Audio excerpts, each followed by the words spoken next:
It is great, and welcome to Mastering the Unknown. I'm your host, Melanie Sears, and it is time to get happy. Why? Because here with me today is Lindsey Vertner, who has quite a story to tell when it comes to overcoming obstacles. She has much to share around self-care, self-worth, and self-discipline. As a co-founder of Unleashed Women, she organizes these beautiful empowerment and networking events. Welcome to have you. So excited to have you here, Lindsey. Thank you. Thank you, Melanie. I'm excited to be here. Good. So, I thought it would be great to start us off. When it comes to mastering the unknown, you have quite a story to tell. You want to share a little about that? Yes. So I had a whole moment of unknown in my life. And if I can just take everyone back for a second, in May of 2007, I found myself waking up in a pitch black room. I couldn't see anything. I couldn't move. I couldn't talk, anything. So here I am. It's dark. I can't see. I can't talk. I can't move. I do eventually notice like the moonlight shining through a window, but I knew it wasn't mine. And so like I started to panic in that moment because what else do you do, right? And I exhausted myself out so much that I ended up passing back out. And so the next day I wake up and I'm like, oh my gosh, what a crazy nightmare. But then I slowly realized that I still couldn't talk, still couldn't move, still couldn't see. I still didn't know where I was. And before I could start to panic again, someone had walked up to me, and it was this petite blonde lady, and she started asking me questions. And I'm looking at her like, what is going on? And in my head, I'm answering her, but out loud, like I was only making sounds like, because there was a tube down my throat keeping me alive. So she fills me in on what had occurred a week ago. The car I was driving on May 13, 2007, flipped end over end multiple times before going off of the opposite side of the highway and landing upside down. So my head was pinned between the roof and the weight of the car. I had to be cut out of the car. They pronounced me brain dead on the scene. I was flown by helicopter to a trauma hospital where they again pronounced me brain dead. But by God's grace, there were different. Ooh. Okay. I don't know what happened. I think we might have had a technical lapse here. Tech is being unknown right now. Can you hear me? I can. Can you just repeat maybe the last two sentences? That'd be great. Yes. So upon arriving at the hospital, they pronounced me brain dead again, but by God's grace, they continued to do emergency surgeries. Despite that, they didn't expect me to make it through the night. They didn't expect me to make it through the next day once I did that. And so long story short, one minute I'm driving down the highway, the next minute I'm waking up to being told that I was brain dead. And on top of all of that, amongst a long list of injuries, I was also paralyzed. So brain dead and paralyzed was me in May 2007. Luckily, that was not the case because here I am talking with you today. Absolutely. Wow. So what is it on the way of recovery? What happened next? Yeah. So in that moment, whenever I was just listening to her rattle off everything that had occurred, all I could think was like, thank God I'm alive. And it was that moment where I had to decide, did I want to be a victim to my circumstances, or did I want to be a victor and overcome my obstacles? Because we all have that choice, to be a victim or a victor. And I knew when I was laying there listening that no matter what I did, whether I cried every day or not, I couldn't change the past and what had already occurred. So I set out my mind to change my future. And I knew what I want, and I made those intentions right then and there. I said, what's done is done. I'm going to focus on the positives however I can. And that was the very first step in my recovery process, was to focus on the positives. Very good. And, just overcoming that and being in that situation and really choosing victory over the suffering. Can you remember what triggered you? What was that moment where you really ended up making that choice for yourself? Yeah, it was just realizing everything in the past I couldn't change. That was the key thing that I had realized in that moment, is that I couldn't change what had already happened. And there was so much uncertainty. The doctors had been telling my family and friends beforehand, like, they didn't know if I would be the same person. They already didn't expect me to make it. And then once I did, they didn't know if I would be the same person. They didn't expect me to go back to school because I was an undergrad at that time. They didn't expect me to walk again.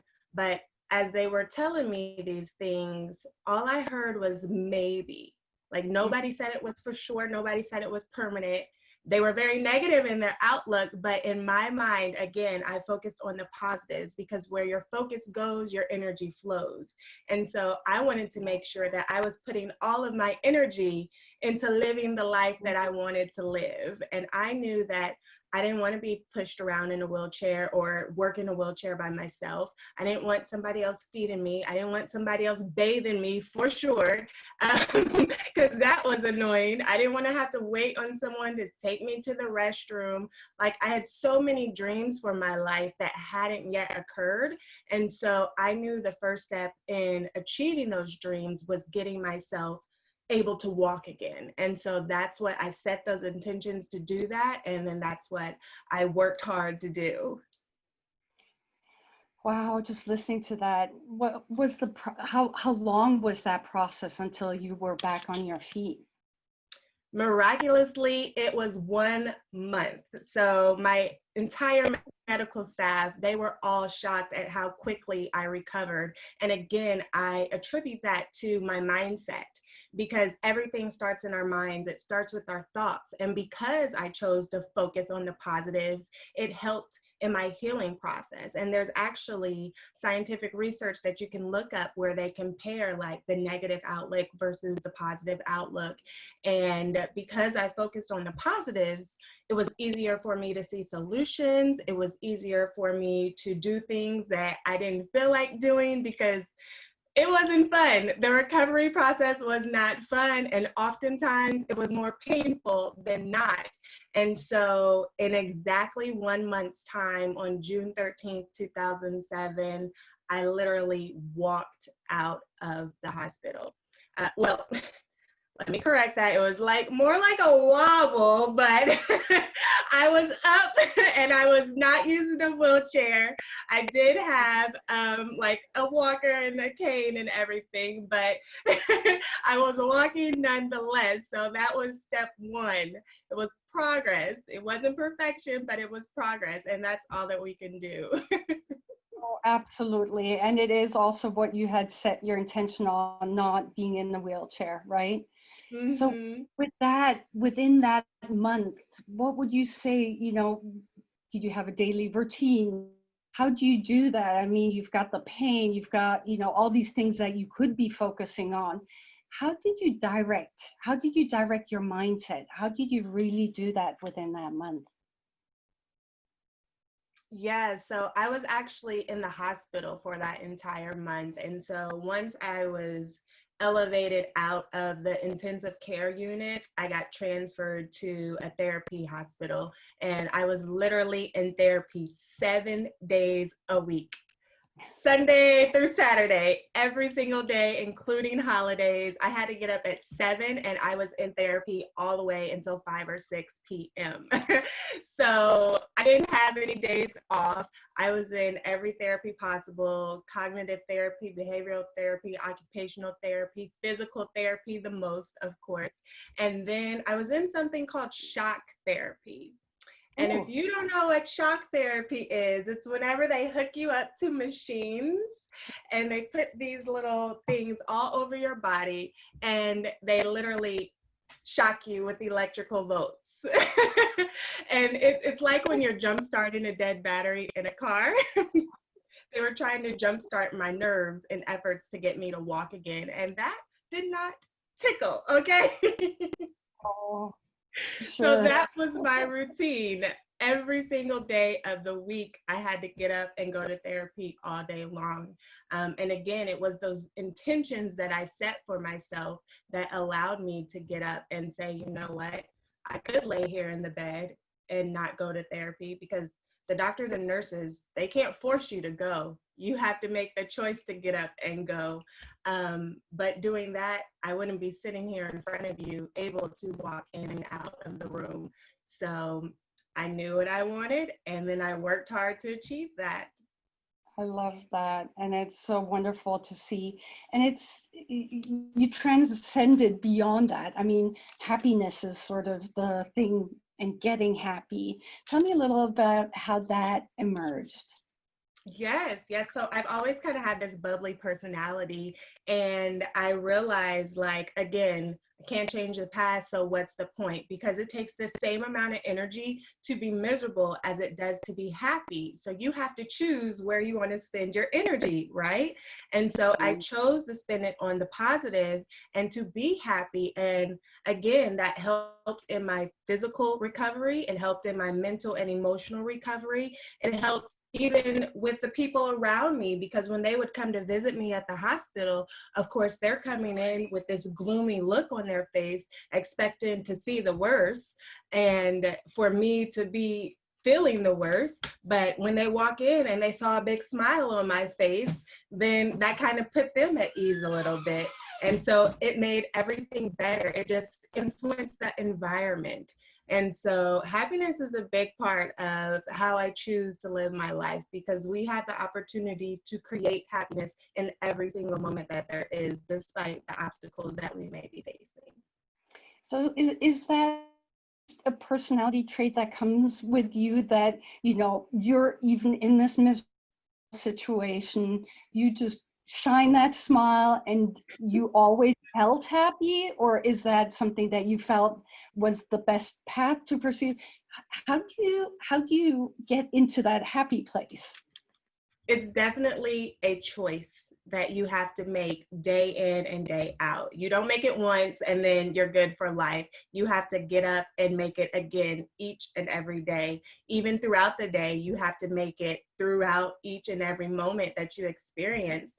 Because like I said, I didn't want to go to therapy. I didn't want to be shocked. It was painful in therapy, but every day I had to get up and say, all right, we're going to make the best of this day. Whenever it was painful, I had to think, okay, it's painful, but I'm going to keep pushing through because I know what I want for my life. So that's why it's important that you set intentions despite things that you may be experiencing, because when you don't set those intentions, that's whenever your reality is the unknown, because you haven't created what you want for your life. So you have to set those intentions and then go after it. And then you will soon make that your reality with the right mindset and with the right action behind your mindset. And when you don't set them, then that's whenever the unknown happens and you find yourself in repetitive cycles like, how am I still here 10 years later? This is not what I want for my life. Mindset. Mm-hmm. Mm-hmm.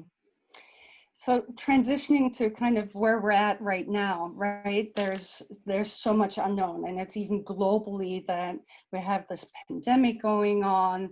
There's, you know, what future to focus on, because there are so many different futures out there and possibilities and where this can go and decisions and whatnot. Mm-hmm. What's your strategy of confronting what is right now? My biggest thing is I will stop and ask myself, can I control the thing that I am worrying about? Because if the answer is yes, then that means I need to execute accordingly. I need to put some action into play to control the thing I'm worried about. If the answer is no, then I have to do my best to release that from my thoughts, because if I can't control it, then I'm only causing myself unnecessary stress, unnecessary overwhelm, and that just starts to build on top of one another. And so it's either yes or no, and I either execute or I release it. And that is a good thing for everybody to ask yourself. Can I control what I am worrying about? Because whenever we try to control things, that brings in all that extra stress of the unknown, and we are only doing ourselves a disservice, and we make it harder for us to create happier moments because we're too busy worried about things that are outside of our control in the first place. And and it becomes a really simple process, right? Yes, no. And if it's yes, Mhm. action steps, and with the action steps, you already conquer a small piece of the unknown. It becomes known until you open up the space again, and you've got the next unknown knocking on your door, so to speak. Right. Uh, you also work with a lot of women, and I'm kind of curious, women and leadership. What's in that space with the women that you touch? Yes, yes. So I teach millennial moms and startup entrepreneurs how to master their mindset and balance their lives through self-care, self-worth, and self-discipline. So during my recovery process, the physical happened fairly quickly, but the mental and emotional took a lot longer. And so what had happened was that there were people that were calling me miracle woman and walking miracle. And that's a lot of pressure, okay? A lot of pressure to live up to. And so I started having the imposter syndrome and feeling not good enough to be that person. And I slowly realized as I began healing myself, where not feeling good enough resulted from childhood experiences, and then was ingrained with a domestic relationship that I was in as a teenager. And so it was like I could see it play out in different ways in my life. And so as I started to overcome that, I slowly realized that there were so many other women that were also struggling with feelings of I'm not good enough. Fear of rejection, fear of failure, and just not feeling like they are good enough for the life that they truly desire. And it just showed up differently. They maybe weren't in a wreck, but maybe they were in an abusive relationship, or they had an absent parent, or, a highly critical parent, or anything like that. And so as I started to heal myself, I also started working with other people and healing them. And little did I know, it was, I turned my pain into my purpose. And so that is what led me to what I do today. And so I teach women all over the world how to create their happiness and create a life full of purpose, fulfillment, and happiness for themselves. So with that emotional path, there's a lot out there at the moment of anxiety and fear and anger. What is it with emotions and working with emotions that you know? Yeah, so a lot of times it's our inner limiting beliefs that hold us back from doing the things that we want to do. And I just mentioned a few of them: the fear of failure, the fear of rejection, the feeling of not being good enough. Those are very, very common limiting beliefs. And what we don't realize is that when we don't heal those, they pop up in our lives all over the place. They pop up in our personal lives, they pop up in our professional lives, and usually at the most inconvenient time, they pop up and we're like, why was I acting like that? Or why do I keep doing this? Or why do I keep finding myself in this pattern? I'm saying I want this, but I keep getting this result.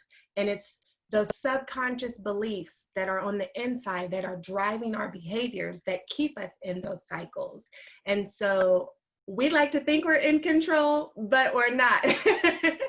Our subconscious drives about 95% of our total behaviors, and it's built up of all the things that we have experienced over our lives. Whenever we're children, society and our caregivers places their beliefs and their failures or restrictions onto us, and we start to learn that, okay, this is how life is. And then as we experience our own experiences, then that only further ingrains those beliefs until here we are, now we're an adult, and we find ourselves in these cycles. So you really have to start to uncover them and then heal them so that you can be able to control how your emotions pop up in your life.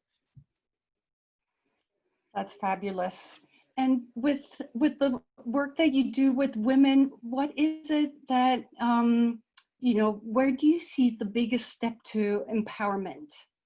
The first step is knowing that you are worthy of all that you desire. That is especially for women, because we're always putting other people first, and usually it's to our own self-detriment. And we have to know that we are worthy of happiness and love and of success and all of those good positive things. We are worthy of all of the goals that we desire. And one of those things is to maintain self-care. You have to put yourself first, but unfortunately society tells us, oh, well, you're being selfish if you put yourself first, but you cannot pour from an empty cup, right? You expect a car to get you from point A to point B, but you got to put gas in the car to be able to do that, right? Your body and your brain is your car, and the way you fill it up with gas is through self-care. So you have to put yourself first and know that you are worthy of what you desire. Mm-hmm. And then there's that third component, right? It's the self-discipline. What is Yes. it that you teach around that? Yeah, you have to have the action behind the mindset. Simple as that, because sometimes we want other people to come and do all the work for us, but when you want to reach your goals and live the life that you truly desire, you have to be accountable for your own actions. Just like with my wreck situation, like God did what he could do in the spiritual world, my medical team did what they could do in the scientific world, but at some point the baton was essentially passed to me, because my doctors couldn't go to therapy for me, my family and friends couldn't go to therapy for me. I had to make that choice to get up and to go to therapy. I had to hold myself accountable to get up and to go to therapy so that I could do the things that I wanted to do, which at that time was to walk. Mm-hmm. So what I love is that you bring out, all the happiness and all that great energy, and it's kind of from a place of being, being centered, bringing out happiness, and then adding the action component of being aligned, and then bringing the action that you're taking, the commitment to the life that you want to lead or the future that you want to create. So that's really powerful. Anything else, especially I have a sense that we're in a really special time right now, right? There's the global pandemic, but there's also so much going on in the States of, systemic racism. What do you Yeah. think is really important right now in that What's space? important right now is that we are in a time where we need everyone to stand up for us. And by us, I mean for us Black people. Because at no point are we saying that we are better than anyone else. All we are trying to do is say that we are equal to everyone else, because history has shown that for the longest time, and even to some people on this day, they don't consider us human beings. But if you cut each and every one of us, we all bleed the same. We all have that feeling where we want to be connected with other people. We all have the same experiences. We might come from different places, but on the inside, we're all the same, and we really need the whole world to unify, because we're all in this together. I like to think of it as a giant puzzle where you're a puzzle piece and I'm a puzzle piece, and everybody in this world is a puzzle piece, and we fit together to make one beautiful image. But unfortunately, there are people out there that think that all of the brown puzzle pieces are not needed and are not necessary. But think about any time that you see a puzzle, even if just one piece is missing, it seems off, right? And so we really have to just keep holding on as best as we can. And we need the people that are not brown to fight for us, because we've been fighting this whole time. And unfortunately, we need the people that created this system and started the oppression to make the changes that they created. And that's where we're at. And so, you know, it looks like there is another civil rights movement that is on the verge of exploding here with everything going on. And I am just praying that it has an even better outcome than it previously did, because unfortunately, a lot of Black and brown people are dying unnecessarily. And it's sad. It's exhausting.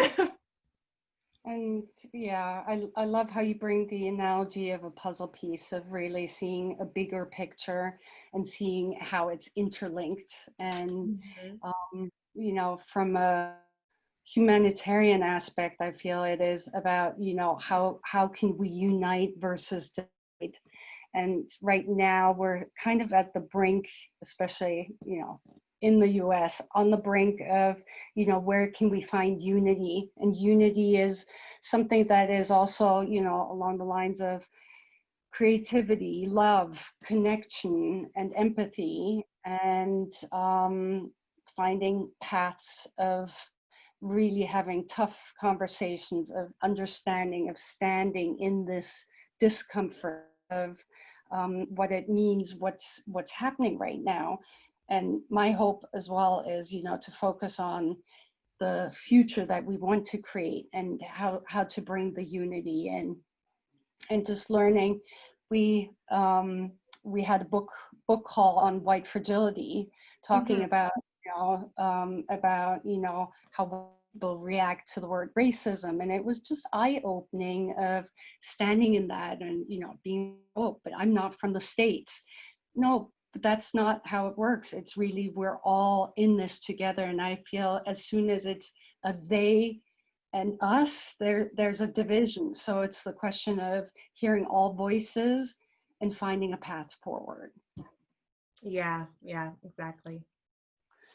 So coming from a place of happiness and coming from a place of focus, I think another puzzle piece is, you know, in all these things that we aspire in creating change, you know, change has often to do with goal setting, right? So you brought something special to the table for the audience. Maybe you can Yes, expand on yes, that. I did. I would like to share with the audience my first class goal setting template. And it's because you got to put the action behind your intentions, right? The mindset and action, they fit together to make a perfect recipe. But what happens is that sometimes we'll set goals or make vision boards, and then they kind of fall to the wayside. And then we're like, oh, goal setting doesn't work, or vision boards don't work. But they do. It's just, did you set them up correctly in the first place? So my goal setting template will help you to create your goal on a more effective foundation, so that you increase the chances of achieving the goals. And it really helps you to break it down and put your emotions into it, because you have to ask yourself, like, when I achieve this goal, what will I gain? If I don't achieve this goal, what do I lose? Things like that. So there are so many different parts that you have to put in to play whenever you are creating goals. And so the first class goal setting template will help you to do that and build a nice, strong foundation for your goal.